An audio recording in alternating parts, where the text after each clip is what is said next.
बंगाल में बाबरी मस्जिद की नींव रखने के अगले ही दिन कोलकाता में जुटे 5 लाख से ज्यादा सनातनी सामूहिक तौर पर हुआ गीता पाठ। और उसके बाद आपको बताएंगे यूपी में शहरों में एसआईआर को लेकर पुलिस की वेरिफिकेशन ड्राइव जारी है। घुसपैठियों और रोहिंग्याओं की तलाश में डीएम एसपी मौके पर उतरे हुए हैं। साथ ही बात होगी एसआईआर पर। अखिलेश यादव ने एक बार फिर से वोट काटने का आरोप लगाया है, जिसके बाद में दोनों डिप्टी सीएम केशव प्रसाद मौर्य और ब्रजेश पाठक ने पलटवार किया। और फिर आपको बताएंगे सीएम योगी अलीगढ़ और सहारनपुर पहुंचे हैं, जहां अधिकारियों के साथ विकास के कामों को लेकर उन्होंने समीक्षा बैठक की।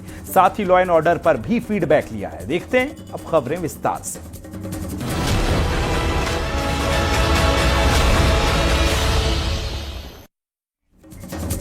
कोलकाता में रविवार को 5 लाख से ज्यादा सनातनी जुटे और बाबा बागेश्वर के साथ में सामूहिक गीता पाठ किया। बाबा बागेश्वर ने कहा कि भारत में हम सनातनी चाहते हैं, तनातनी नहीं। हालांकि इसकी टाइमिंग को लेकर अब कई सवाल उठ रहे हैं। एक दिन पहले ही मुर्शिदाबाद के बेलडांगा में अयोध्या की बाबरी मस्जिद के मॉडल पर आधारित एक मस्जिद की नींव रखी गई थी।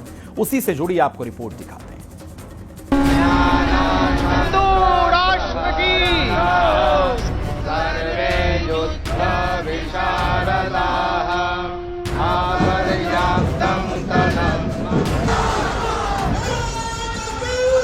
तमाम विरोध के बावजूद टीएमसी के पूर्व विधायक हुमायूं कबीर ने शनिवार को मुर्शिदाबाद में बाबरी के नाम से मस्जिद की नींव रख दी। लेकिन आज कोलकाता के ब्रिगेड मैदान में सनातनियों का जमावड़ा लगा। इसमें लाखों की तादाद में लोग इकट्ठा हुए। अलौकिक गीता का पाठ किया गया। सनातन एकता ही इस देश का और विश्व का, विश्व शांति का सबसे बड़ा माध्यम है। भारत में हम तनातनी नहीं, सनातनी चाहते हैं। भारत में हम गजवाए हिंद नहीं, भगवाए हिंद चाहते हैं। गीता एकमात्र ऐसा ग्रंथ है जिसके माध्यम से पूरे विश्व में सामाजिक समरसता, एकता और एकत्व का भाव जागृत किया जा सकता है। इस गीता पाठ में बागेश्वर धाम के पीठाधीश्वर धीरेन्द्र शास्त्री, पद्म भूषण प्राप्त साध्वी रितंबरा सहित बंगाल बीजेपी के आला नेता शुभेंदु अधिकारी, सुकांत मजूमदार, दिलीप घोष के साथ साथ राज्य के राज्यपाल सीबी आनंद बोस सहित लाखों साधु संतों ने हिस्सा लिया। देखिए, बाबरी मस्जिद बंगाल में कभी भी एक्सेप्टेड नहीं होगा। अब मस्जिद बनाए कोई मना नहीं कर रहा है, लेकिन बाबर के नाम से मस्जिद बनाना मुझे लगता है हिंदुओं के ऊपर अपमान करने की, हिंदुओं को आघात करने की एक चेष्टा है। हिंदू समाज इसका सही उत्तर देगा।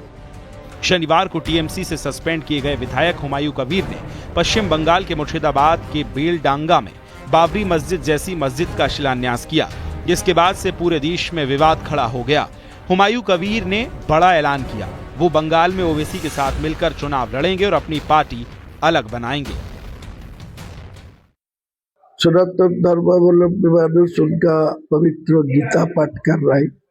मैं अभी इस्लाम धर्मावलंबी मानुष, मेरा 1 लाख हाफिज को लिए मैं कुरान पाठ कराएंगे एवं वहाँ से खाना खिलाएंगे अच्छा से लोगों को।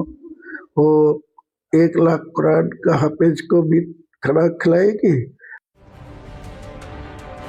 हुमायूं कबीर पर कांग्रेस सांसद इमरान मसूद का कहना है कि पूरे मुल्क में फिर से नफरत फैलाने की कोशिश हो रही है। ये पूरे मुल्क के अंदर फिर नफरत के माहौल को खड़ा करने की तैयारी है। और वो जो आदमी ये काम कर रहा है वो बीजेपी का 2019 में चुनाव लड़ा था, वो बीजेपी का आदमी है। एक नफरत का माहौल खड़ा करेंगे पूरे मुल्क के अंदर और नफरत के माहौल के ऊपर राजनीति होगी। पश्चिम बंगाल सरकार को चाहिए बहुत सख्ती के साथ इसके अंदर एक्शन ले। मस्जिद बनाने पे कोई रोक नहीं है, लेकिन मस्जिद के नाम के ऊपर इस तरीके की राजनीति करना या मस्जिद को सियासत का अखाड़ा बनाना किसी सूरत में मुनासिब नहीं है। कल उत्तर प्रदेश के डिप्टी सीएम का बयान आ गया था, हम उखाड़ के फेंक देंगे। तो क्या तमाशा देश में बना रहे हैं? आपस में मिलकर नूरा कुश्ती खेलेंगे और पूरा मुल्क जलने का काम करेगा। पश्चिम बंगाल में अगले साल विधानसभा के चुनाव हैं, लेकिन उससे पहले सियासत हाई है। हुमायूं कबीर के बाबरी मस्जिद की नींव रखने के बाद कोलकाता में सामूहिक गीता पाठ किया गया। इसमें सनातनियों ने गाजे-बाजे के साथ पाठ किया, यानी पश्चिम बंगाल में चुनावी समर का शंखनाद हो चुका है। Bureau report, news 18।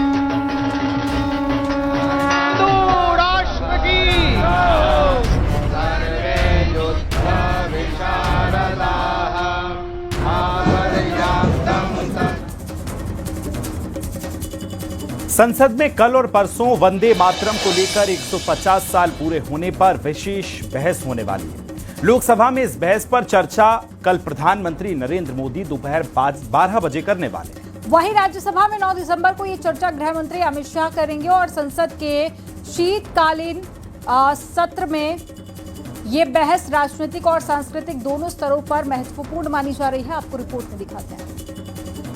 शीतकालीन सत्र एक ऐतिहासिक बहस का गवाह बनने जा रहा है।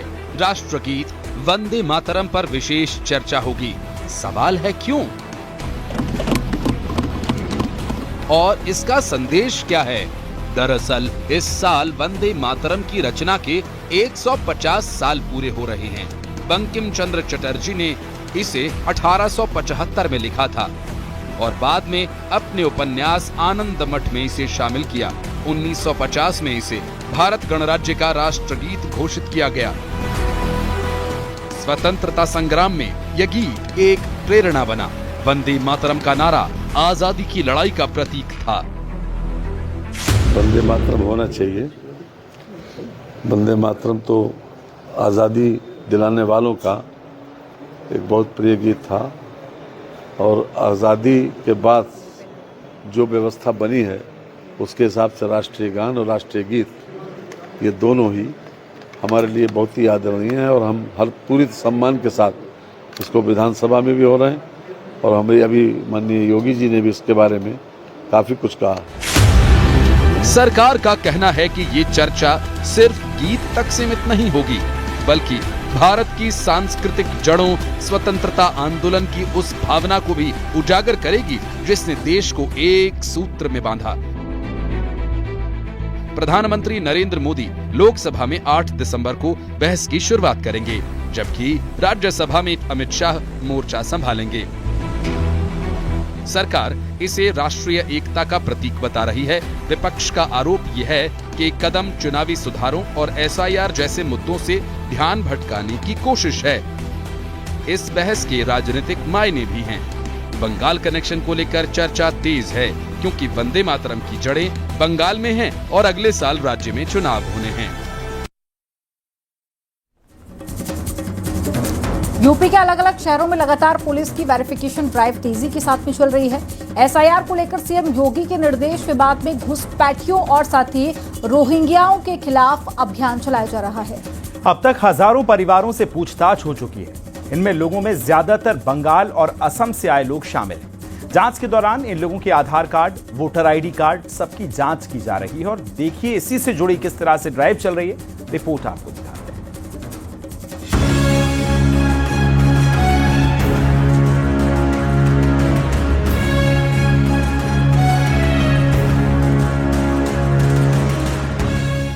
सुरक्षा एजेंसियों के इनपुट पर यूपी पुलिस और सुरक्षा एजेंसियों के साझा अभियान में रोहिंग्या और बाहर प्रदेशों से आए लोगों की पहचान के लिए सत्यापन अभियान चलाया जा रहा है। जो भी बाहरी आया है उसका वेरिफिकेशन किया जा रहा है। जांच एजेंसियों के लोग झुग्गियों में भी जाकर पड़ताल कर रहे हैं। इसमें यह भी देखा जा रहा है कि इनकी तरफ से कौन कौन लोग आपराधिक गतिविधियों में लिप्त रहे हैं या असामाजिक गतिविधियों में लिप्त रहे हैं और इसका एक डाटाबेस जनपद स्तर पर तैयार करवाया जा रहा है। कोई ऐसा व्यक्ति यदि मिलता है जिसके पास आईडी नहीं है या फर्जी आईडी उसने बनाया है, सत्यापन के बाद ये सामने आता है तो इस पर विधिक कार्यवाही भी की जाएगी। इसमें बरेली के एसएसपी अनुराग आर्य ने बताया कि खुफिया एजेंसियों के साथ कुल 29 टीमें हर थाना क्षेत्र में घर घर तलाश कर रही हैं। टोटल 28 थाना क्षेत्र है जिनमें हमारी टीमें गठित की गई हैं और उसके साथ साथ एक COLIU की टीम है। तो ये टोटल 29 टीम्स हैं जो इस वेरिफिकेशन अभियान में लगी है। जो ऐसे लोग पकड़े जाएंगे, घुसपैठिए मिलेंगे तो उनके लिए कहाँ रखा जाएगा, क्या कुछ इसके आगे कार्रवाई? उसकी MHA की गाइडलाइंस है कि अगर कोई बांग्लादेशी इस तरह का मिलता है तो उसका वेरिफिकेशन कराया जाता है कि बांग्लादेश का नागरिक है या नहीं है। उस वेरिफिकेशन के दौरान उसको एक डिटेंशन सेंटर में रखा जाता है जहाँ कोर्ट की गाइडलाइंस के अनुसार सब तरह की फैसिलिटीज होती हैं। मुजफ्फरनगर में भी डीएम और एसएसपी सड़कों पर उतरकर मतदाता सूची के लिए शुद्धिकरण के लिए डोर टू डोर अपील करते नजर आ रहे हैं। अब तक हजारों परिवारों से पूछताछ हो चुकी है। इन लोगों में ज्यादातर बंगाल और असम से आए लोग शामिल हैं। भारत निर्वाचन आयोग के निर्देशों के क्रम में हम लोग मतदाता सूची का पुनरीक्षण करा रहे हैं। उसी के क्रम में मैं और हमारे एसएसपी साहब हम लोग घर घर जाकर के यहाँ लोगों से अपील कर रहे हैं कि सभी अपना फॉर्म भर दें समय से, और जिससे किसी का जो अर्ह मतदाता है उसका नाम मतदाता सूची में आने से न छूटे।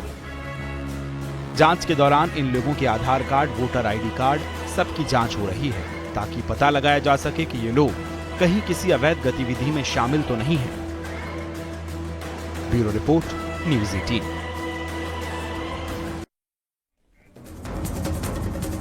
यूपी में चल रहे एसआईआर अभियान पर अखिलेश यादव ने एक बार फिर निशाना साधा है। फतेहपुर सीकरी में सलीम चिश्ती की दरगाह पर चादर चढ़ाने के बाद उन्होंने कहा कि वोट बढ़ाने की नहीं बल्कि काटने की कोशिश हो रही है और संवैधानिक संस्था ऐसा काम कर रही है। अखिलेश के बयान पर डिप्टी सीएम ब्रजेश पाठक और केशव प्रसाद मौर्य ने पलटवार कर कहा कि समाजवादी पार्टी के सत्ता में आने के सपने 2047 तक पूरे नहीं होंगे। आपको रिपोर्ट में दिखाते हैं।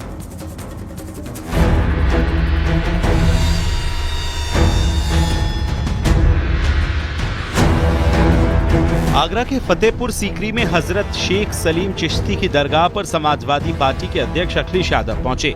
अखिलेश ने शेख चिश्ती की दरगाह पर चादर पोशी की और मन्नत का धागा बांधा। अखिलेश के साथ उनकी पत्नी और एसपी सांसद डिंपल यादव और जया बच्चन भी मौजूद थी। इस मौके पर अखिलेश यादव ने कहा कि एसआईआर के जरिए वोट काटे जाने की चिंता हो रही है, बढ़ाने की नहीं। वोट जोड़ना है और जहां इलेक्शन कमीशन का काम होना चाहिए, ज्यादा से ज्यादा लोगों को वोट देने का अधिकार बने, वोट उनका बन जाए, वहीं हमें देखने को मिलता है कि एसआईआर के बहाने ये वोट काटना चाहते हैं। ये तो पहली बार सुनने को मिला है कि संविधान से बनी हुई संस्था वोट बनवाने से ज्यादा वोट कटवाने की चिंता कर रही है। और मैं तो कहूंगा एक एक नागरिक को जागरूक होकर के वोट बनवाना चाहिए। अगर वोट नहीं बनेगा तो हमारा संविधान कमजोर होगा, लोकतंत्र कमजोर होगा। इसलिए एसआईआर जब हो रहा है तो हमें आपको अपना वोट बनवाना है। अखिलेश यादव पर डिप्टी सीएम केशव प्रसाद मौर्य का निशाना साधा। केशव मौर्य ने कहा कि अखिलेश सत्ता में आने के लिए मुंगेरी लाल के हसीन सपने देख रहे हैं। 2047 तक उनके सपने पूरे नहीं होने वाले। लेकिन समाजवादी पार्टी का जब राजनीतिक भविष्य अंधकार में दिखाई देता है तो अरगल प्रलाप करते हैं और श्री अखिलेश यादव जी के किसी बयान में कोई सच्चाई नहीं है और जनता उनके इस प्रकार के बयानों पर हंसती है। वह गैर जिम्मेदाराना बयान देते हैं। एक सांसद हैं, एक पार्टी के राष्ट्रीय अध्यक्ष हैं और सत्ता में आने के लिए मुंगेरी लाल के हसीन सपने देख रहे थे जो 2047 तक तो पूरा होने वाला नहीं है। आगे भी उनका राजनीतिक भविष्य उज्जवल नहीं दिखेगा। डिप्टी सीएम ब्रजेश पाठक ने एसआईआर को लेकर विपक्ष पर करारा पलटवार किया। उन्होंने कहा कि एसआईआर को लेकर विपक्षी दल भ्रम फैला रहा है, लेकिन यूपी के लोग 2027 में भी 2017 वाला इतिहास दोहराएंगे और प्रदेश में प्रचंड बहुमत से बीजेपी की सरकार बनेगी। एसआईआर को लेकर के जो विपक्षी दल भ्रांतियां फैला रहे हैं, ये अच्छी तरह जानते हैं कि उत्तर प्रदेश में इनकी जमीन खिसक चुकी है। बिहार में एसआईआर के बाद लगभग 65 लाख मतदाताओं को, घुसपैठियों को मतदाता सूची से बाहर किया गया। निष्पक्ष चुनाव संपन्न हुए। आरजेडी के जंगल राज को, लालू यादव के जंगल राज को बिहार की जनता ने नकार दिया। समाजवादी पार्टी के गुंडा राज को, जंगल राज को प्रदेश के लोग कभी स्वीकार नहीं करेंगे। ये सिर्फ फेस सेविंग के लिए कह रहे हैं।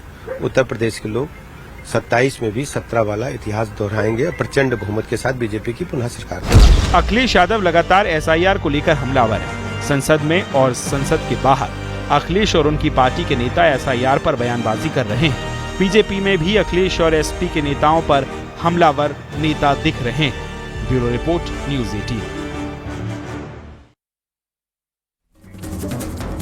सीएम योगी ने अलीगढ़ और सहारनपुर जिले का दौरा किया। सीएम योगी ने अधिकारियों के साथ में बैठक कर सरकारी कामों के साथ में सरकारी योजनाओं को लेकर समीक्षा की। सीएम योगी ने एसआईआर की प्रोग्रेस, पंचायत चुनाव और लॉ एंड ऑर्डर पर भी फीडबैक लिया। सीएम योगी कोटद्वार भी पहुंचे, जहां उन्होंने सिद्ध बली मंदिर में पूजा अर्चना की और आशीर्वाद लिया है। रिपोर्ट आपको दिखा रहे हैं।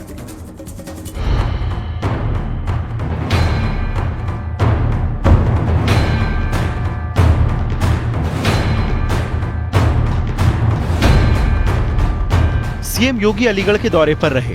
कलेक्ट्रेट के हॉल में जनप्रतिनिधियों ने सीएम योगी का स्वागत किया। अलीगढ़ मंडल के चारों जिलों अलीगढ़, हाथरस, एटा और कासगंज के जनप्रतिनिधियों के साथ सीएम योगी ने समीक्षा बैठक की। बैठक में सरकारी योजनाओं की समीक्षा, SIR की प्रगति, जिला पंचायत चुनाव के संबंध में चर्चा और साथ ही अधिकारियों की कार्यशैली पर जनप्रतिनिधियों से फीडबैक लिया। मतदाता सूची की सटीकता और तैयारियों पर गंभीर चिंता जताते हुए सीएम योगी ने जनप्रतिनिधियों और पार्टी पदाधिकारियों को जरूरी दिशा निर्देश दिए। माननीय मुख्यमंत्री जी जो आए, ये कमिश्नरी की एक संगठनात्मक बैठक ली थी, जिसमें कुछ हमारे यहाँ जो SIR का कार्यक्रम चल रहा है, इसके संबंधित उन्होंने विधानसभा उसका समीक्षा बैठक की है। जो छोटी मोटी कोई त्रुटि है उसका समाधान करने के लिए सभी कार्यकर्ताओं को हमने लगाया है और महाराज जी के निर्देशानुसार उस कार्य को हम पूर्ण करेंगे। अलीगढ़ के बाद सीएम योगी सहारनपुर पहुंचे। यहाँ भी सर्किट हाउस में उन्होंने समीक्षा बैठक की और सीएम योगी ने प्रशासनिक अधिकारियों से सरकारी योजनाओं और कामों की प्रगति को लेकर फीडबैक लिया। इस मौके पर सभी विभागीय अधिकारियों ने अपने डिपार्टमेंट में चल रही विकास योजनाओं और उनकी प्रोग्रेस रिपोर्ट पेश की। इसके साथ ही सीएम योगी ने कानून व्यवस्था को लेकर भी फीडबैक लिया। सीएम योगी कोटद्वार भी पहुंचे। यहाँ उन्होंने कोटद्वार स्थित सिद्धबली मंदिर में बजरंगबली की पूजा अर्चना कर आशीर्वाद लिया। सिद्धबली में वार्षिक अनुष्ठान का आज अंतिम दिन है, जहां सीएम योगी ने पूजा अर्चना कर लोक मंगल की कामना की। Bureau report, news 18।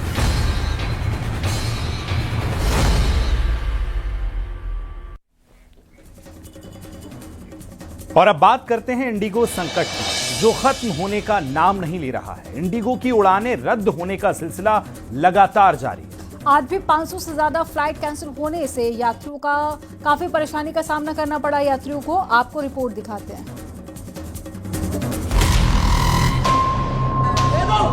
शर्म करो, वहाँ पे एजेड थे जो 80 इयर्स के थे। देश भर के एयरपोर्ट्स पर इंडिगो की फ्लाइट्स में देरी और कैंसिलेशन पर केंद्र सरकार ने सख्ती दिखाई है, लेकिन आज भी फ्लाइट्स कैंसिल होने का सिलसिला जारी रहा। देश भर में आज इंडिगो की 500 से ज्यादा उड़ानें रद्द की गयी। 4 दिन से 3 दिन से बिना खाए सोए यहाँ पे खड़े।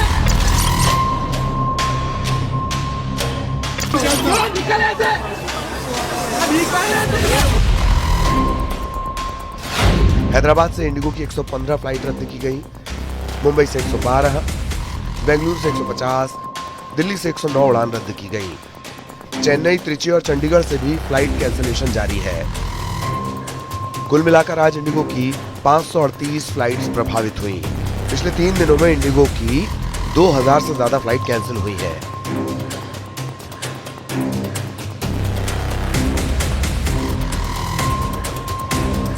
इंडिगो का दावा है कि जल्दी हालात सामान्य हो जाएंगे, लेकिन हालात अभी बेहद चुनौतीपूर्ण बने हुए हैं। दिल्ली में कई यात्री रात भर से फंसे हैं। किसी की फ्लाइट कैंसिल हुई तो कोई लगातार रीशेड्यूलिंग से परेशान है। टिकट काउंटर्स पर लंबी कतारें हैं और बैगेज कलेक्ट करने को लेकर अफरा तफरी का माहौल बना हुआ है। दिल्ली एयरपोर्ट के टर्मिनल 1 पर हजारों बैग्स का ढेर एयरलाइंस के सामने बड़ी चुनौती बन चुका है। यहाँ पर आप तस्वीर देखेंगे, यहाँ पर अभी ऐसे कुछ लोग हमें नज़र आ रहे हैं जिनकी फ़्लाइट कैंसिल हुई हैं। वो इंतज़ार कर रहे हैं अगली फ़्लाइट्स का, रिफ़ंड्स का, और किस तरह से उन्हें परेशानियां हुई हैं वो तस्वीर भी हम आपको यहाँ पर दिखाएंगे। कुछ ऐसी केस स्टडीज़ और कुछ ऐसे लोग हैं यहाँ पर जिनको बहुत ज़रूरी काम से पहुँचना था अपने टाइम से, लेकिन वो यहाँ पर एयरपोर्ट पर फंस गए हैं। यहाँ पर ऐसे ही मुझे 2 शख्स यहाँ पर नज़र आ रहे हैं। एक बार इनसे बात करते हैं। ये कहाँ जाने वाले थे, कहाँ से आ रहे हैं? अपना नाम बताइए और ये बताइए कि आप कहाँ से आए हैं, कहाँ जाना चाहते थे और कब से यहाँ पर फंसे हुए? जी सर, मेरा नाम मोहम्मद गुलाब अली काजी। मैं 6 तारीख शाम को 5 बजे मैं दिल्ली एयरपोर्ट में पहुँचा। 7 तारीख सुबह मेरा फ्लाइट था गुवाहाटी, दिल्ली टू गुवाहाटी। जी दिल्ली टू गुवाहाटी से फ्लाइट था आपकी 7:45 में। अभी मैं उस टाइम गया, बोल रहा है आपका फ्लाइट कैंसिल है। ठीक है, अब बोला जो ठीक है अभी वो फ्लाइट कैंसिल है तो थोड़ा बाद में दे दो, 8, 9, 10 बजे। बोल रहे आज फ्लाइट नहीं है। नागरिक उड्डयन महानिदेशालय ने इंडिगो को कारण बताओ नोटिस जारी किया है और 24 घंटे में जवाब देने को कहा है। इसके अलावा जिन यात्रियों के टिकट कैंसिल किए गए हैं उन्हें आज रात 8 बजे तक पैसे रिफंड करने का अल्टीमेटम भी दिया गया था। वहीं इंडिगो फ्लाइट विवाद अब संसद की दहलीज तक पहुंच गया। परिवहन, पर्यटन और सिविल एविएशन की संसदीय समिति इस पूरे मामले पर सख्त नजर आ रही है। जानकारी के मुताबिक जल्द समिति इंडिगो समेत सभी एयरलाइंस को तलब कर सकती है। साथ ही डीजीसीए और नागर विमानन मंत्रालय के अधिकारियों को भी बुलाने की तैयारी है। Bureau report, news 18।